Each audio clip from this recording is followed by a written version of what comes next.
नौशेरा और सवाबी के दरमियान वाक़िया कुंड पार्क तक रसाई के लिए सिया कश्तियों और लिफ्ट के जरिए अपनी जानें खतरों में डालकर पहुँचते हैं। लिफ्ट में गुंजाइश से ज्यादा सवारियाँ बिठाकर खुलेआम ओवरलोडिंग की जा रही है, जो कि किसी भी वक्त बड़े हादसे का सबब बन सकता है।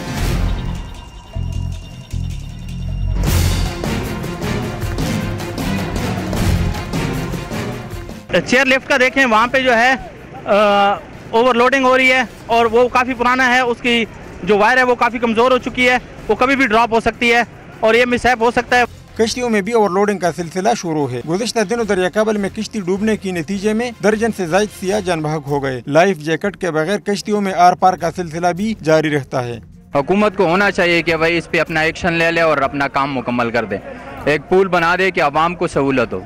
गुज़िश्ता दिनों मरी में चेयरलिफ्ट की रस्सी टूटने का खूनी हादसा पेश आया, जिसमें कीमती जानें ज़ाया हुई। अगर नौशेरा चेयरलिफ्ट में ओवरलोडिंग का सिलसिला जारी रहा तो किसी भी वक्त बड़ा सानहा पेश आ सकता है। बादशाह खान, डॉन न्यूज़, नौशेरा।